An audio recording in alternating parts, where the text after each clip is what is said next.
Olha, esse é um vídeo que qualquer pessoa cristã pode e deve assistir.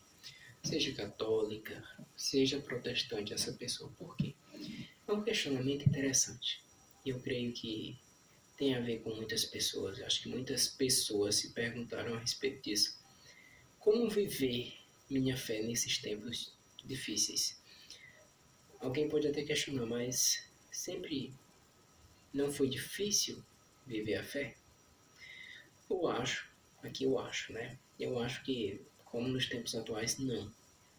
Nem mesmo nos tempos de martírio, em que as pessoas morriam mesmo pela sua fé. Né? Mas por que eu falo isso? Porque naquela época em que a igreja era perseguida, os cristãos eram mortos, presos, torturados, naquela época a igreja estava unida e podia contar com a sua liderança. E aqui serve tanto para protestantes como para católicos. Vou falar um pouquinho aqui dos dois lados, tá? Como ex-protestante e teologicamente católico, já que você vai entender por que teologicamente católico hoje, tá bom? Então, eu posso falar como ex-protestante e teologicamente católico. Como ex-protestante, eu posso dizer que, um tempo atrás, talvez 12 anos atrás aproximadamente, quando eu aceitei Jesus numa igreja protestante, numa igreja evangélica, que eu aprendi muita coisa boa nessa igreja, apesar dos... Claro, depois eu discortei teologicamente, eu percebi alguns erros teológicos, mas enfim, estou falando da igreja em si, era uma igreja boa, pessoas que me acolheram. Naquela época, eu percebo que era diferente. Eu acho, não sei se você também que acompanha esse vídeo tem essa opinião. As pessoas pareciam que tinham mais amor, eram menos materialistas, elas se importavam mais com você. Essa é a impressão que passa. Portanto, eu acredito que anos atrás, talvez mais de uma década atrás, era um ambiente melhor de se viver a igreja protestante, no caso. E a igreja católica? Há uma década atrás eu não estava lá, mas eu estou hoje. E hoje não tem sido fácil. Vou explicar para você que não entende de igreja católica e para você também que entende. Na igreja católica existe uma bela doutrina. Você pode até dizer, você que é protestante, lá tem muita idolatria e tal. Calma. Você não conhece o catecismo, você não conhece o contexto da fé católica. Eu lhe garanto, existe sim, no papel, uma bela doutrina. Na prática do povão é outra coisa. Eu sei que até a idolatria existe. Isso é fato. Eu não estou falando aqui simplesmente do fato da pessoa ter uma imagem em casa, não. A imagem ela pode ser idolatria, ela pode não ser idolatria. Pode ser um instrumento pelo qual vai fazer com que, ou melhor, vai me ajudar a viver a fé que eu tenho. A imagem ela pode cooperar sim, tá? Mas isso no ambiente católico. Mas para você entender o que eu quero dizer, veja só. Na Igreja Católica existe uma bela doutrina, como eu já falei aqui, no papel. E eu falei também neste vídeo que eu sou teologicamente católico. Agora você vai entender por quê. Eu deixei o protestantismo, ou seja, estou falando de teologia, não é de pessoas, dos meus irmãos que estavam lá. Essas pessoas são as mesmas pessoas para mim. Tá? Então eu quero o bem delas, tá bom? Eu discordo teologicamente, beleza. Mas eu quero o bem dos protestantes que ficaram lá no protestantismo. E eu deixei a teologia protestante e abracei a teologia católica. Então eu sou teologicamente católico. Ou seja, eu deixei de pensar do modo que a teologia protestante pensa e passei a pensar do modo que a belíssima teologia católica pensa. Então, teologicamente, eu sou católico, eu acredito na Eucaristia, eu acredito na confissão, eu acredito no batismo, da forma que a Igreja Católica ensina. Eu acredito em tudo, eu abracei tudo, sabe? Mas, esse tudo que eu abracei, na maioria das vezes e na maior parte do tempo, fica no papel. Por quê? A Igreja Católica hoje ela funciona como mais algo, eu diria que político ou social, sei lá. Tá-se mais para militância política, ideológica esquerdista. É isso.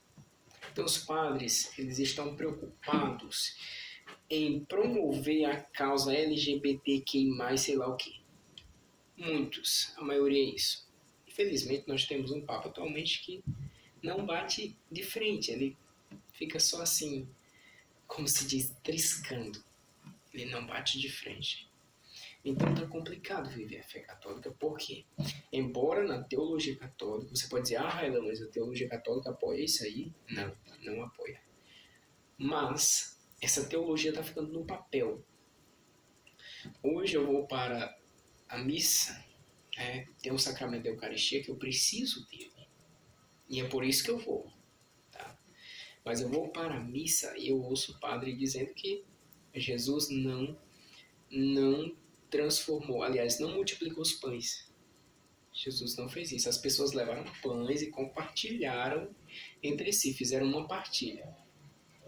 Você acredita nisso? Então, essa ideologia da maioria dos padres hoje em dia tira a parte sobrenatural da Bíblia, a parte sobrenatural da vida cristã e tenta transformar tudo num comunismo. É isso, num comunismo. Então as pessoas devem viver, se aceitarem, ter aquele afeto, ou seja, ao invés do padre chegar e falar claramente, você que vive a prática uma afetiva, arrependa-se porque é chegado o reino de Deus. Jamais, você não vai ouvir hoje a maioria dos padres falando isso. A maioria, existem pouquíssimas exceções. Você não vai ouvir um padre chegar e falar, olha, você está no segundo casamento. Teve um primeiro casamento válido, claro, tem que ter sido válido o primeiro na igreja católica, bonitinho. Aí a pessoa separou e foi para a segunda união. Então você está nessa segunda união, é pecado. Você não vai ouvir um padre falar isso. Embora na teologia católica, para a teologia católica, isso é pecado. E pecado grave, quando isso pode conduzir a pessoa ao inferno. Detalhe, você não vai ouvir a maioria dos padres hoje em dia pregando, alertando as pessoas sobre o inferno. Você não vai ouvir, vai ser só um discurso ali, mole, aquela conversa que você sente até sono, enrolando para não falar a verdade para o povo. Então, no meio católico não tão fácil. Eu diria que é até mais difícil do que no meio protestante. Voltando ao meio protestante, existem pessoas que têm vida de oração, querem mais missionários pregando o evangelho. E o que acontece? Essas pessoas sinceras com Deus, elas devolvem, como eles costumam falar, seus dízimos e não veem esses dízimos aplicados na vida do povo. Esses dízimos, eles são desviados do seu propósito. Eles são direcionados para bancar uma vida de luxo para os pastores. Essa é a realidade. Está fácil viver o evangelho? Não.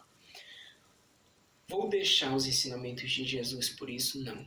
Eu não sou perfeito, mas eu pretendo e quero compartilhar isso com você. Buscar viver cada dia mais. Porém, está difícil. Então a solução seria deixar de ir à igreja? Acredito que não. No meu caso, eu cortei algumas coisas. Tipo, eu não tenho mais aquelas relações na igreja, aquelas coisas. Eu gostava muito de falar sobre o evangelho com o meu líder religioso, né? Seja, antigamente com os pastores. Falar do céu. Mas eu vou falar com, por exemplo, de milagres com um padre que não acredita no milagre. Não faz sentido. Tá? Não faz sentido. Então eu vou lá só por conta do sacramento. Eu acredito na doutrina católica, nos sacramentos. Eu preciso dos sacramentos para minha salvação. E eu vou lá por isso e continuarei indo. Porque eu não desisti da minha salvação. Estou fazendo aqui essas observações, mas a minha fé teologicamente é católica, embora a igreja está realmente sufocada, né? Embora a igreja esteja realmente sufocada, tanto a igreja católica, protestante, os cristãos de modo geral estão vivendo a sua fé em um ambiente que eu diria que é insalubre,